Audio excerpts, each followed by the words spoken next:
Минус 40 градусов, северная тайга, и на свежем снегу лежит туша лося весом 800 килограммов. Огромный самец, который еще вчера разгонял волков ударами копыт, а сегодня превратился в холодное мясо. И над этой тушей стоит хищник, который только что в одиночку завалил животное в 50 раз тяжелее себя. Знаете, какого размера этот хищник? Метр в длину, 15 килограммов веса, размером с обычную дворовую собаку. А теперь самое интересное. К туше выходит бурый медведь. 300 килограммов мышц и плохого настроения, голодный и готовый отстаивать свою еду. Он видит маленького наглого зверька на своей потенциальной добыче, делает шаг вперед, смотрит ему в глаза и разворачивается. И уходит. Потому что в северных лесах есть негласное правило, написанное за тысячи лет. Если этот зверь что-то нашел, это его, и спорить с ним не будет никто, даже хозяин тайги. Сегодня мы разберем существо, которое индейцы называли дьяволом в шкуре, перед которым отступают волчьи стаи, чей укус крошит замерзшие кости, как сухие веточки.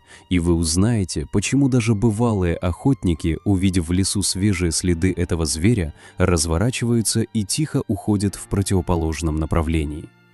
Итак, знакомьтесь, росомаха. Самый крупный наземный представитель семейства куньих, родственница куницы, ласки и хорька.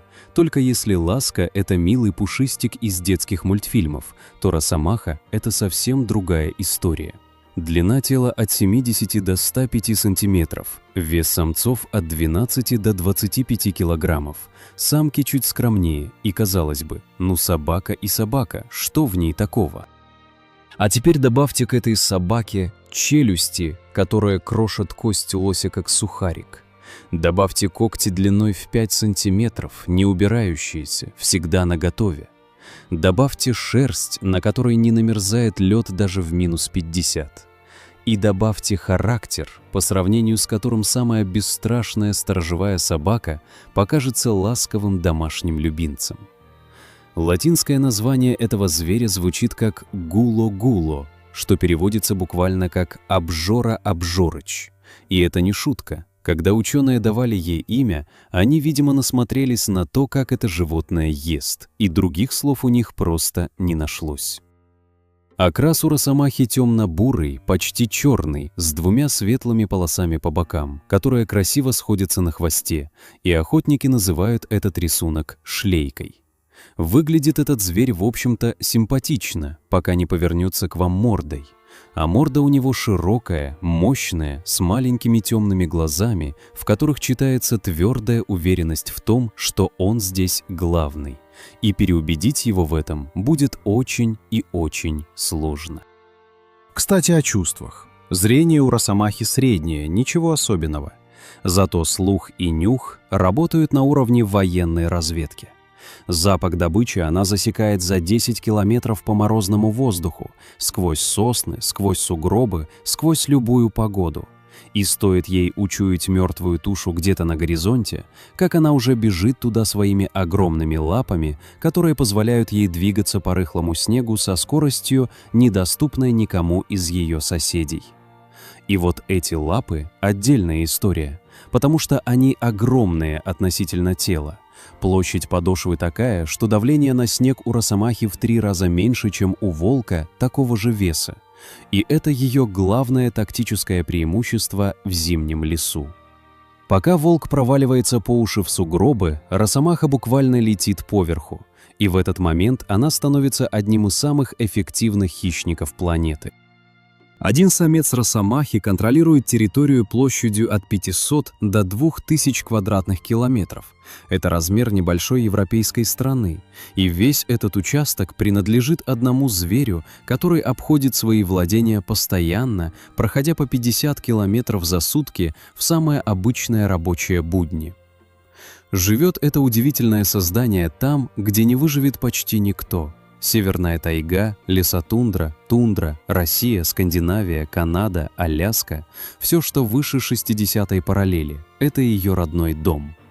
Минус 50 градусов для росомахи – рабочая температура, при которой она охотится, играет с детенышами и обходит границы своей территории, а ее шерсть устроена настолько хитро, что иней с нее буквально отряхивается одним движением.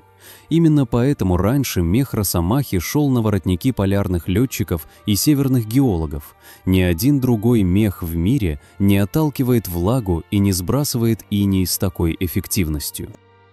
В Северной Америке у этого зверя есть прозвище – скунс-медведь. И получила она его не просто так. От росомахи исходит настолько сильный запах, что в радиусе 100 метров от нее не приживаются даже комары.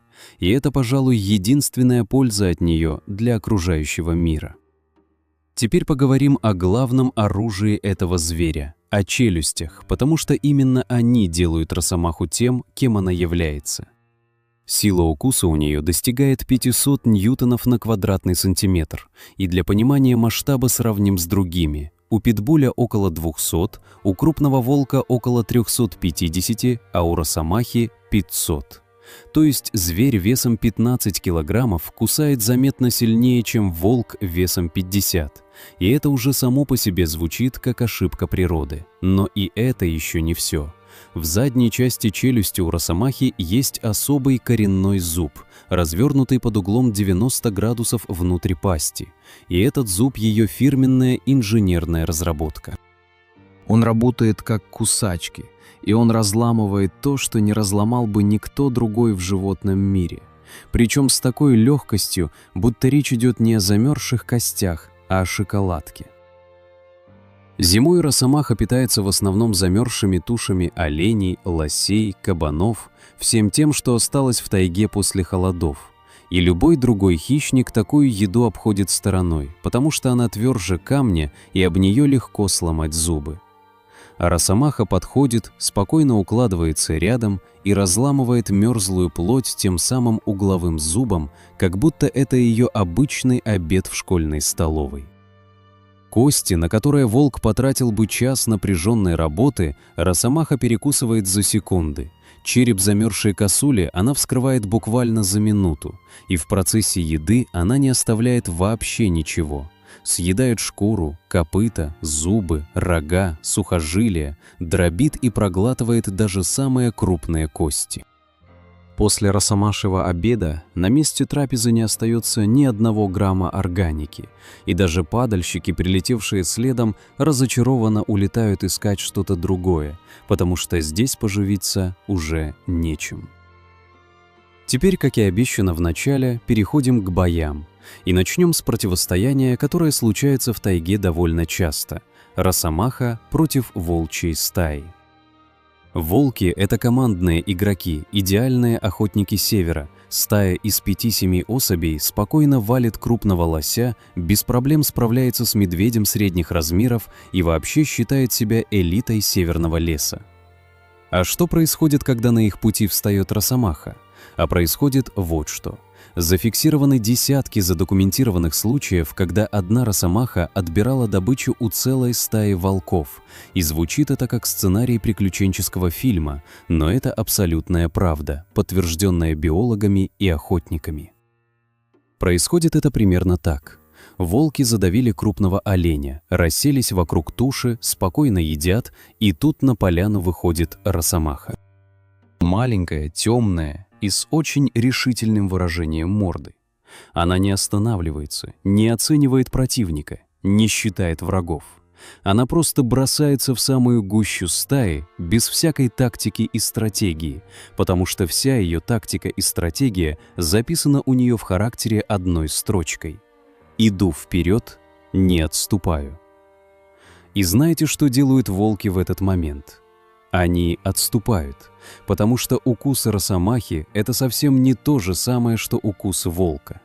Волк кусает и отскакивает, потом снова кусает и снова отскакивает. Это его стиль ведения боя. А росомаха кусает и не отпускает. Она вгрызается в первого подвернувшегося волка и начинает рвать челюстями и когтями одновременно. И сопровождается все это ревом, который опытные охотники описывают как звук, не похожий вообще ни на что в природе. Волки – звери очень умные, они быстро считают свои потери и быстро понимают, когда дело пахнет жареным. Один волк уже хрипит с разорванным горлом, второй убегает с распоротым боком, третий смотрит на эту картину и думает примерно следующее. А оно нам надо, эта туша. Может, поищем что-нибудь другое и попроще? И стая отступает, а росомаха остается хозяйкой добычи и спокойно приступает к своему долгожданному обеду. Это не значит, что она всегда побеждает в таких схватках, конечно, нет. Молодую неопытную росомаху стая может загрызть и съесть. В природе это работает в обе стороны. Но взрослого, зрелого самца росомахи трогать никто не хочет, потому что цена победы получается слишком высокой. И волки чаще всего просто разворачиваются и уходят искать добычу в другом месте. А вот теперь главное событие нашей программы – противостояние росомахи и бурого медведя. Потому что именно из-за этих случаев росомаха и получила свою репутацию короля Северной тайги. Бурый медведь – это царь всех русских и сибирских лесов. 300-400 килограммов сплошной мышечной массы, удар лапой ломает хребет взрослому лосю, зубы по 10 сантиметров, когти по 15 сантиметров. И по всем спортивным параметрам росомаха должна быть для него легкой закуской перед основным блюдом. Но реальность, как обычно бывает в природе, оказывается упрямее любых расчетов. Зафиксирован задокументированный случай в Скандинавском национальном парке, где биологи долгое время изучали поведение медведей и пришли как-то утром к месту охоты одного из своих подопечных. На добычу к медведю заявилась росомаха. Медведь весом 350 килограммов попытался ее прогнать со своей еды, и через 2 минуты этой короткой схватки медведь убегал в лес. С разорванной мордой, с распоротым ухом, истекая кровью и явно жалея о том, что вообще ввязался в этот спор. Росомаха при этом весила 15 килограммов и осталась стоять на месте, как ни в чем не бывало. Как такое вообще возможно, спросите вы? И я объясню. Росомаха не дерется честно. Она не выходит на дуэль, не меряется силой и не пытается победить в открытом противостоянии. Она использует тактику, которую можно назвать тактикой бешеного вихря.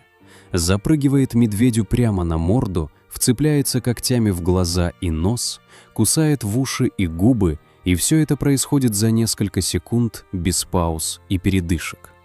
А морда медведя – это самое уязвимое место на всем его огромном теле.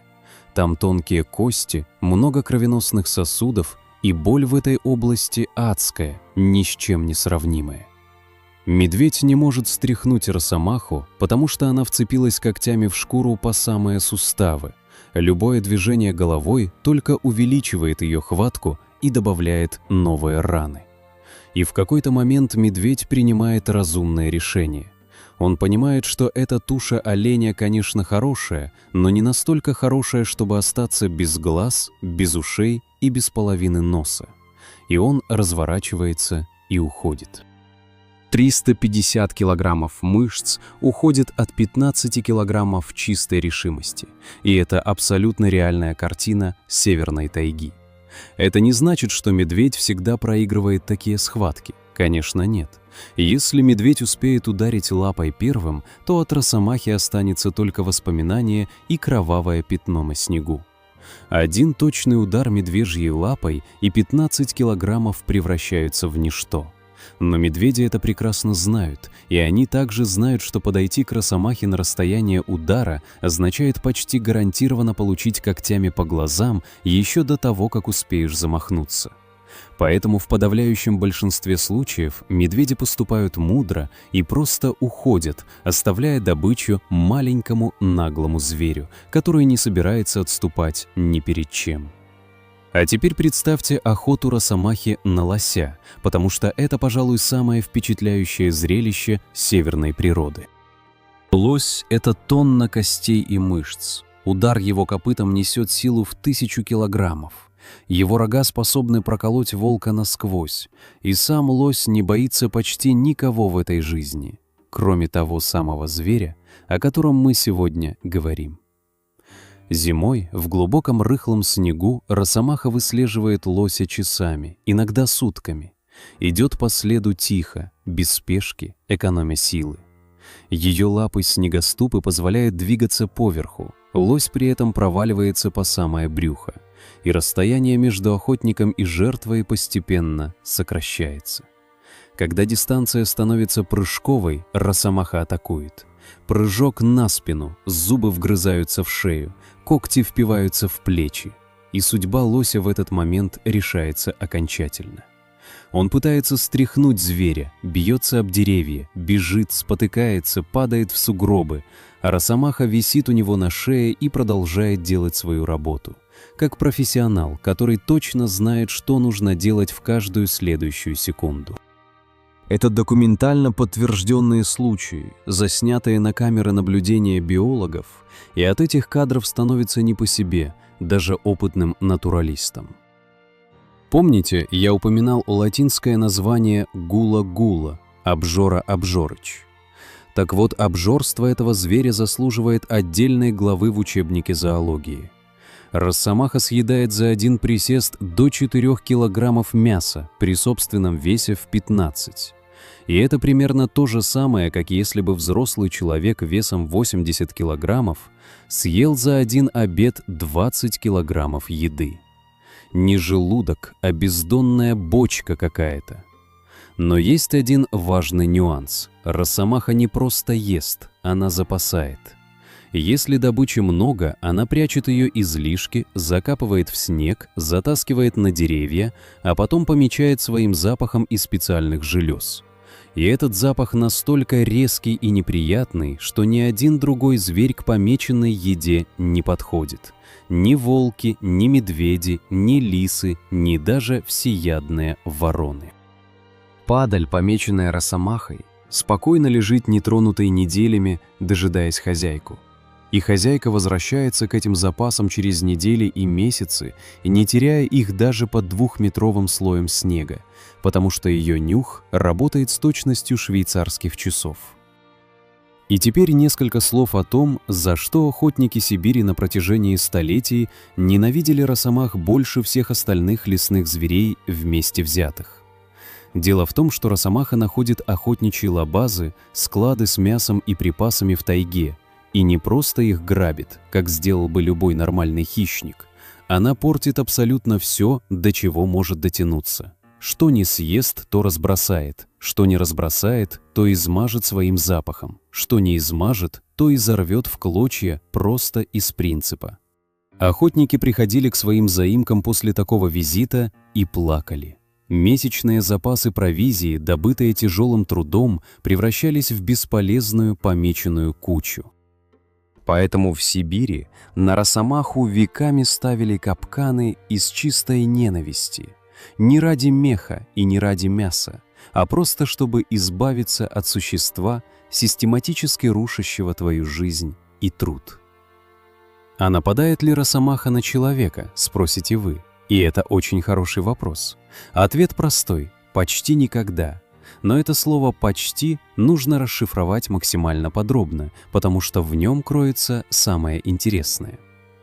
В обычных условиях росомаха человека боится. Она здоровая, наглая, упрямая, но не глупая, и двуногое существо с ружьем для нее представляет реальную угрозу. Она уйдет, обойдет лагерь стороной, спрячется в сугробах, и вы ее даже не заметите. Но если росомаха ранена, или если росомаха защищает своих детенышей, или если росомаха застала вас прямо у своей добычи, тогда лучше начинать молиться всем известным богам. Зафиксированы случаи нападений на охотников. В Якутии охотник попал в росомаху, но не убил ее сразу, и раненое животное бросилось на него прыжком в грудь, целясь зубами в горло. Охотник успел отбиться прикладом ружья и выжил, но с разорванным лицом и потерянной кистью руки. В Канаде был случай, когда геолог наткнулся на росомаху, поедающую оленя, и зверь не убежал, как сделало бы большинство хищников, а наоборот атаковал. Геолог успел залезть на дерево, и росомаха полезла за ним. Этот человек провел на дереве 18 часов подряд, пока зверю не надоело его караулить. И вот это самое страшное в характере росомахи. Она не забывает обиды и не отказывается от своих целей. Большинство хищников после неудачной атаки уходят и больше не возвращаются, потому что в дикой природе есть простое правило – выживает тот, кто не тратит силы напрасно. Росомаха работает по другому правилу. Она помнит, и она вернется, если решит, что цель того стоит. Якуты говорят, что медведь – это страх, волк – это страх, но росомаха – это проклятие. И в этих словах нет никакого преувеличения, только тысячелетний опыт жизни рядом с этим зверем. В мифах северных народов росомаху называют посланницей злых духов, зверем, которого нельзя называть по имени вслух, иначе он услышит и придет. Шаманы запрещали женщинам и детям даже смотреть в сторону росомашьих следов. Считалось, что ее взгляд отнимает удачу и приносит беду на весь род. Кстати, о потомстве этого удивительного зверя. Самка росомахи вынашивает детенышей 7-8 месяцев, и в феврале или марте в глубокой снежной норе на свет появляются 2 или 3 щенка, слепые, беспомощные, покрытые мягкой белой пушистой шерстью. И в этот момент они кажутся самыми милыми существами на планете. Но это обманчивое впечатление, потому что уже через 10 недель они уверенно едят мясо, через 3 месяца выходят на свою первую охоту вместе с матерью, через 7 месяцев почти достигают размеров взрослого зверя, а через год становятся полностью самостоятельными хищниками, контролирующими собственную территорию. Мать защищает потомство с такой яростью, что ее побаивается даже медведь. И зафиксирован случай, когда самка росомахи атаковала самца своего же вида, приблизившегося к норе. Самец был значительно крупнее, но самка прогнала его с такими ранами, что биологи нашли тело незваного гостя в 3 километрах от норы через неделю после этой встречи. А теперь немного грустной правды о современном мире. Зверь, который пугал волков и заставлял медведей отступать, зверь, переживший несколько ледниковых периодов и климатических катастроф, оказался беспомощен перед человеком и техникой. На всей планете сегодня осталось около 30 тысяч росомах. 30 тысяч на всю Землю. И это критически мало для такого широкого ареала обитания. Причины те же самые, что и у большинства редких хищников. Вырубка лесов, изменение климата и таяние снегов, уничтожение оленей и лосей как кормовой базы, браконьерство ради ценного меха и, самое главное, фрагментация ареала. Этому зверю нужны тысячи квадратных километров на одну особь. А в современном мире такие нетронутые пространства превращаются в редкость и роскошь. В Скандинавии росомах осталось меньше 1000, в Канаде около 15 тысяч, в России около 20 тысяч по самым оптимистичным оценкам. В Соединенных Штатах, за пределами Аляски, они практически исчезли. И получается грустный парадокс. Зверь, способный в одиночку завалить лося, зверь, перед которым отступает медведь, зверь, не боящийся волчьих стай, оказался слаб перед бензопилой, снегоходом и охотничьим карабином с оптическим прицелом. Но самое печальное даже не это. Без росомахи северная тайга начинает меняться, и меняется не в лучшую сторону. Падальщики не успевают убирать туши погибших животных, болезни распространяются быстрее, популяции оленей и лосей становятся менее здоровыми из-за отсутствия естественного отбора. И природа теряет своего санитара, своего регулятора. Тот самый ужас, который держал баланс северных лесов на пать. Протяжении тысячелетий. Подведем итог нашего сегодняшнего разговора. Росомаха – это не просто зверь. Это 15 килограммов чистой решимости в шерсти, которая не намерзает льдом даже в самые лютые морозы. Это челюсти, ломающие замерзшие кости, как печенье. Это когти, оставляющие борозды на шкуре медведя. Это нюх, чующий добычу за 10 километров через снег и ветер. Это характер, перед которым отступают волчьи стаи. Это зверь, не знающий слова «отступление», выгрызающий свое место в мире у тех, кто кто в 20 раз больше его самого. И именно в честь этого зверя назвали известного супергероя из комиксов, потому что только так можно было передать суть характера – безжалостность, упорство, непобедимость духа. И это зверь, который сейчас тихо исчезает с лица планеты. И если мы хотим сохранить настоящую северную тайгу со всеми ее обитателями и со всеми ее легендами, то именно росомаха должна остаться ее хозяйкой, маленькой, темной, бесстрашной хозяйкой великого белого безмолвия.